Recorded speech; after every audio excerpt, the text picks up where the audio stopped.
40년 교직 생활을 마치고 집에 돌아왔을 때의 그 적막함을 어떻게 표현해야 할까요? 아침에 젖으면 자동으로 눈이 떠지는데 더 이상 갈 곳이 없다는 현실이 가슴을 짓눌렀습니다. 걸린 시계 소리만 똑딱똑딱 울리고 은영이는 일찍 출근하고 민호는 사업 때문에 새벽부터 나가고 태훈이는 대학교 수업이라며 집에 없었죠. 이제 뭘 하고 살아야 하나. 혼자 중얼거리며 베란다로 나갔습니다. 마침 옆집 박노인이 화분에 물을 주고 있더라고요. 눈이 마주치자 박노인이 고개를 까딱했는데 왠지 반갑기보다는 어색했어요. 어디 갈 데도 없으시죠? 박노인이 툭 던진 말이었습니다. 가슴이 찔렸어요. 맞는 말이었거든요. 갈 곳이 없다고 해서 쓸모없는 건 아니에요.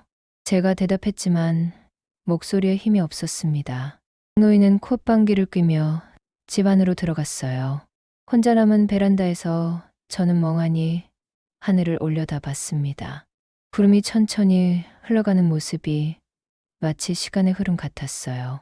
그때 문득 서랍 속에 간직해둔 편지 한 통이 생각났습니다. 몇 년 전 제자가 보낸 편지였죠. 선생님 덕분에 제 삶이 바뀌었습니다라는 구절이 적혀 있었어요. 편지를 읽으면 마음이 따뜻해졌지만 지금은 왠지 꺼내보기가 두려웠습니다. 혹시 그마저도 의미 없는 일이었다고 느껴질까 봐서요. 오후가 되어 은영이가 들어왔습니다. 피곤한 얼굴로 소파에 털썩 주저앉더니 한숨을 푹 내쉬었어요. 엄마, 저녁은 드셨어요? 혼자 먹기가 그래서. 은영의 표정이 복잡해졌습니다. 뭔가 말하고 싶어 하는 것 같았는데 결국 아무 말도 하지 않았어요. 그저 냉장고에서 반찬을 꺼내며 간단히 식사를 준비했죠. 우리는 말없이 밥을 먹었습니다.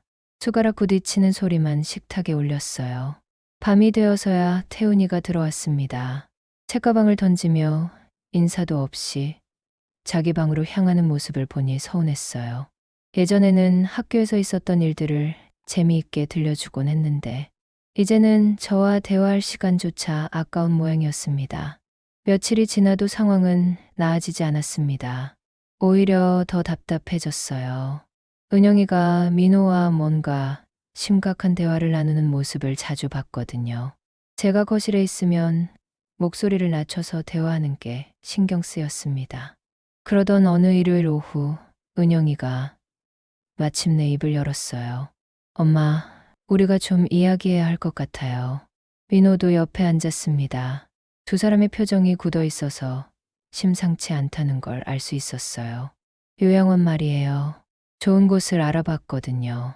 은영의 말을 듣는 순간 머릿속이 하얘졌습니다. 요양원이라니. 평생 가족을 위해 살아온 제가 이제는 짐이 되었다는 뜻이었죠. 그렇게 거추장스럽나? 목소리가 떨렸습니다. 은영이가 당황하며 손사래를 쳤어요. 그런 게 아니에요. 엄마 혼자 계시면 외로우시잖아요. 거기 가시면 또래분들도 많고 외롭다고 해서 집을 떠나야 하는 건 아니잖니. 민호가 끼어들었습니다. 어머니, 솔직히 말씀드리자면 경제적으로도 좀 어려워요.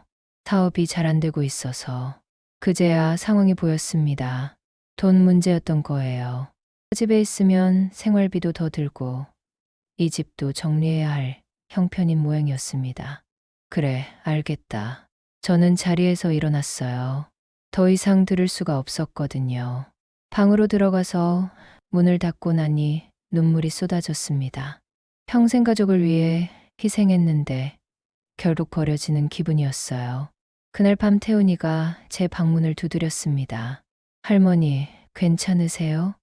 괜찮다. 들어와라. 태훈이가 조심스럽게 들어와서 제 옆에 앉았어요. 할머니가 어디 가시는 건 아니죠? 아직은 모르겠다. 태훈이의 얼굴이 어두워졌습니다. 그 모습을 보니 마음이 더 아팠어요. 이 아이만큼은 저를 필요로 하는 것 같았거든요. 설상가상으로 집에 문제가 생겼습니다. 화장실 천장에서 물이 새기 시작한 거예요. 위층 배관이 터진 모양이었는데 수리하는 동안 집에 있을 수가 없었습니다. 어쩌지. 호텔비도 만만치 않을 텐데. 은영이가 걱정하는 모습을 보니 죄송했어요. 그때 옆집에서 박 노인이 나타났습니다. 집이 왜 이래요? 상황을 설명하니 박 노인이 잠깐 생각하더니 말했어요. 우리 집에 빈 방 하나 있는데 며칠 계시면 되겠어요. 솔직히 의외였습니다. 그동안 서로 딱딱하게 지냈는데 이런 제안을 할 줄 몰랐거든요. 고맙지만 폐가 될 것 같아서요. 폐 끼치는 거 아니에요. 어차피 혼자 사는 집인데 결국 박노인 집에 신세를 지게 되었습니다. 짐을 옮기며 보니 박노인 집은 생각보다 깔끔했어요. 군인 출신다운 정리정돈이 돋보였죠. 첫날부터 성격 차이가 드러났습니다. 저는 아침 일찍 일어나서 청소를 하고 싶었는데 박노인은 그걸 못마땅해 했어요. 왜 남의 집 청소를 해요? 제가 알아서 할 테니까 신경 쓰지 마세요. 그냥 있을 수가 없어서요. 평생 습관이 그래요. 습관이라고 다 좋은 건 아니죠. 말투가 퉁명스러웠지만 저녁을 함께 먹으면서는 조금씩 대화가 늘어났습니다. 군대에서는 뭘 하셨어요? 별거 아니에요. 그냥 명령받고 따르기만 했죠. 그것도 쉬운 일이 아니에요. 책임감이 있어야 하는 거니까. 박노인이 저를 쳐다봤습니다. 선생님은 어떠셨어요? 애들 가르치는 게 힘들지 않았나요? 힘들었죠. 하지만 그 아이들이 자라는 모습을 보면 보람이 있었어요. 저도 그런 게 있었으면 좋았을 텐데. 박노인의 목소리에 아쉬움이 묻어났습니다. 그제야 이 사람도 저와 비슷한 외로움을 느끼고 있다는 걸 알았어요. 박노인 집에 머물면서 오히려 태훈이와 더 자주 만나게 됐습니다. 아이가 자주 찾아왔거든요. 그런데 며칠 지켜보니 뭔가 이상했어요. 태훈아, 요즘 왜 이렇게 피곤해 보이니? 아니에요. 괜찮아요. 대답은 그렇게 했지만 얼굴이 말이 아니었어요. 눈가에 다크서클이 짙고 식사도 제대로 안 하는 것 같았습니다. 어느 날 태훈이가 조심스럽게 말을 꺼냈어요. 할머니, 돈 좀 빌려주실 수 있어요? 얼마나 필요한데? 50만 원만요. 곧 갚을게요. 이상했습니다. 태훈이는 용돈을 넉넉히 받고 있을 텐데 왜 돈이 부족할까요? 뭐라는데 돈이 필요하니? 학원비요. 취업 준비 때문에. 거짓말이었습니다. 태훈이의 눈이 흔들리고 있었거든요. 저는 아이들을 40년 가르쳐 봤어요. 거짓말하는 학생의 표정은 다 알죠. 며칠 후 우연히 태훈이를 만났는데 편의점 앞에서 대달 오토바이에 헬멧을 쓰고 있더라고요. 그제야 상황을 이해했습니다. 아이가 아르바이트를 하고 있었던 거예요. 집에 돌아와서 은영이에게 물어봤습니다. 태훈이 아르바이트 하는 거 알고 있어? 네? 무슨 소리세요? 태훈이는 학업에만 집중하라고 했는데 방금 편의점 앞에서 봤는데 은영이의 얼굴이 굳어졌어요. 바로 태훈이에게 전화를 걸더니 집으로 오라고 했습니다. 태훈이가 집에 오자 추궁이 시작됐어요. 왜 아르바이트를 해? 용돈이 부족했으면 말을 하지. 용돈으로는 부족해요. 친구들이랑 어울리려면 돈이 많이 들어요. 그렇다고 학업을 포기할 수는 없잖아. 보다 못해 제가 끼어들었습니다. 내가 도와줄게. 은행에서 적금을 깨서 태훈이에게 주려고 했어요. 그런데 은영이가 펄쩍 뛰었습니다. 엄마, 그런 식으로 애를 버릇없게 만들면 안 되죠. 버릇없게. 이 아이가 힘들어하는데 힘든 건 태훈이만이 아니에요. 우리도 힘들다고요. 목소리가 높아졌습니다. 태훈이는 그저 고개만 숙이고 있었어요. 며칠 후 민호에게서 충격적인 소식을 들었습니다. 사업이 부도 위기에 몰렸다는 거였어요. 어머니, 죄송합니다. 이런 말씀드리기가. 민호의 얼굴이 초췌했습니다. 평소에 자신만만했던 모습과는 완전히 달랐어요. 얼마나 어려운 상황인데 빚이 2억 정도 됩니다. 집을 담보로 잡혀 있어서 머릿속이 복잡해졌습니다. 그럼 이 집도 날아갈 수 있다는 뜻이었죠. 은영이가 그날 밤 제 방으로 왔어요. 눈이 빨갛게 부어 있었습니다. 엄마, 정말 미안해요. 뭐가 미안하니? 요양원 이야기한 거요. 사실 돈 때문이었어요. 은영이가 눈물을 흘렸습니다. 딸이 우는 모습을 보니 가슴이 찢어졌어요. 나도 어떻게 해야 할지 모르겠어요. 남편 사업은 망해가고 태훈이는 아르바이트 하느라 공부도 못하고. 괜찮다. 다 잘 될 거야. 입으로는 그렇게 말했지만 실제로는 불안했습니다. 정말 이 가족이 뿔뿔이 흩어질 수도 있겠다는 생각이 들었어요. 박노인이 제 표정을 보더니 물어봤습니다. 무슨 일 있으세요? 상황을 설명하니 박노인도 심각한 표정을 지었어요. 가족이 어려울 때일수록 힘을 모아야죠. 그런데 어떻게 해야 할지 모르겠어요. 방법이 있을 거예요. 포기하면 안 됩니다. 박노인의 말이 위로가 됐습니다. 이 사람도 진심으로 걱정해주고 있다는 게 느껴졌거든요. 그날 밤 잠이 안 왔습니다. 평생 가족을 지켜온 제가 마지막에도 책임을 져야 한다는 생각이 들었어요. 단순히 짐이 되는 게 아니라 진짜 도움이 되어야 한다고 느꼈습니다. 다음날 아침 저는 중요한 결심을 했습니다. 서랍 속에 간직해둔 편지를 가족들에게 보여주기로 한 거예요. 얘들아, 너희에게 보여주고 싶은 게 있다. 거실에 가족들을 모았습니다. 박노인도 함께 자리했어요. 편지 봉투를 꺼내며 말했습니다. 이건 몇 년 전에 내 제자가 보낸 편지야. 편지를 펼쳐서 읽어주었어요. 선생님께 안녕하세요. 졸업한 지 벌써 10년이 됐네요. 선생님 덕분에 제 삶이 바뀌었다는 말을 꼭 하고 싶어서 편지를 씁니다. 중학교 때 집안 사정이 어려워서 방황하고 있을 때 선생님께서 저를 포기하지 않으셨죠. 방과 후에도 남아서 공부를 가르쳐 주시고 때로는 밥까지 사주셨어요. 선생님의 존재 자체가 제겐 가족 같았습니다. 목소리가 떨렸지만 계속 읽었어요. 지금 저는 작은 회사지만 사장이 됐어요. 어려운 아이들을 위한 장학금도 만들었습니다. 모든 게 선생님께서 보여주신 헌신 때문입니다. 선생님의 삶이 헛되지 않았다는 걸 말씀드리고 싶어요. 편지를 다 읽고 나니 거실이 조용해졌습니다. 은영의 눈에 눈물이 맺혀 있었어요. 엄마, 저 몰랐어요. 뭘 몰랐니?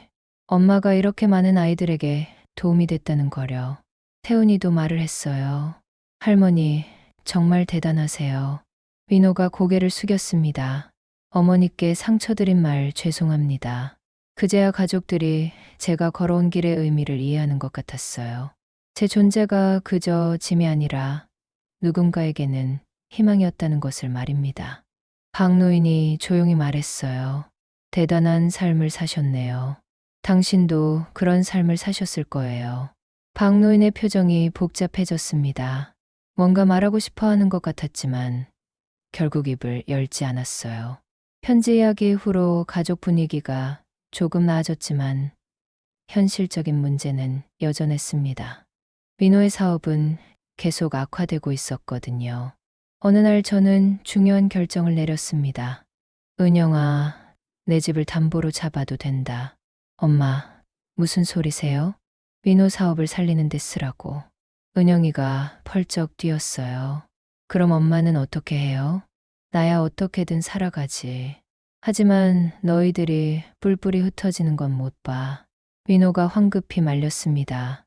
어머니, 그럴 수는 없어요. 왜 안 돼? 내 삶의 마지막 책임은 가족을 지키는 거야. 제 목소리에 확신이 있었어요. 평생남을 위해 살아온 인생인데 마지막에도 의미 있게 살고 싶었거든요. 박노인이 끼어들었습니다. 저도 도울 수 있는 게 있으면 도와드릴게요. 박 선생님까지 왜 그러세요? 남의 일이 아니에요. 가족이 어려우면 이웃이 도와야죠. 박노인의 말에 감동받았습니다. 평소에 퉁명스럽던 사람이 이렇게 따뜻한 마음을 보여주다니요. 고맙습니다. 하지만 이건 우리 가족 문제니까요. 가족이라는 게 꼭 핏줄만은 아니잖아요. 박노인이 창밖을 바라보며 말했어요. 저도 옛날에 가족을 지키지 못한 일이 있어요. 그때는 젊어서 자존심만 앞섰죠. 처음으로 박 노인이 개인적인 이야기를 했습니다. 지금이라도 누군가를 도울 수 있다면 그걸로 좋게요. 그날 밤 가족 회의를 했습니다. 결국 제 집을 담보로 잡기로 했어요. 은영이는 끝까지 반대했지만 다른 방법이 없었거든요. 엄마, 정말 고마워요. 고마워할 게 없다. 이게 내 선택이야. 몇 달이 지나고 상황이 조금씩 나아지기 시작했습니다. 민호의 사업이 가까스로 회생했어요. 완전히 회복된 건 아니지만 최소한 가족이 뿔뿔이 흩어질 위기는 넘겼습니다. 은영이가 제게 진심으로 사과했어요. 엄마, 정말 죄송해요. 그동안 엄마의 마음을 몰랐어요. 이제 알면 됐지. 앞으로는 엄마를 더 챙길게요. 태훈이도 변했습니다. 아르바이트는 그만두고 학업에 집중하기로 했어요. 할머니, 저도 할머니 같은 어른이 되고 싶어요. 어떤 어른? 남을 위해 희생할 줄 아는 사람이요. 태훈의 말에 뭉클했습니다. 제 삶이 헛되지 않았다는 걸 느꼈거든요. 박노인과도 더 가까워졌어요. 집수리가 끝나고 제가 집으로 돌아간 후에도 자주 만났습니다. 선생님, 제안이 하나 있어요. 무슨 제안인데요? 동네 아이들 공부 좀 가르쳐 보면 어때요? 요즘 맞벌이 부모들이 많아서 방과 후회 갈 데 없는 아이들이 많거든요. 좋은 아이디어였어요. 퇴직 후 뭔가 의미 있는 일을 하고 싶었거든요. 저도 함께 해도 될까요? 박노인이 물어봤습니다. 물론이죠. 함께하면 더 좋을 것 같아요. 그렇게 우리는 작은 공부방을 만들었습니다. 박노인의 집 거실을 활용해서 동네 아이들을 가르치기 시작했어요. 첫날 5명의 아이가 왔습니다. 모두 초등학생들이었는데 눈망울이 반짝반짝 빛났어요. 선생님, 재미있게 가르쳐 주세요. 당연하지. 공부가 재미있다는 걸 알려줄게. 아이들과 함께하니 다시 살아있다는 느낌이 들었어요. 이것이야말로 제가 해야 할 일이라는 확신이 섰습니다. 박노인도 아이들을 좋아했어요. 딱딱한 줄 알았던 사람이 아이들 앞에서는 다정한 할아버지가 되더라고요. 몇 달 후 공부방은 동네에서 소문이 났습니다. 더 많은 아이들이 찾아왔고 학부모들도 고마워했어요. 이제야 진짜 의미 있는 일을 하는 것 같아요. 박노인이 만족스러운 표정으로 말했어요. 그러게요. 헌신이라는 게 끝나는 게 아니라 계속되는 거네요. 창밖으로 아이들이 웃으며 뛰노는 모습이 보였습니다. 그 모습을 보니 마음이 따뜻해졌어요. 헌신은 끝나지 않습니다. 그것은 다음 세대를 살게 하는 힘이에요. 제 삶이 그 증거였고 앞으로도 그럴 것입니다.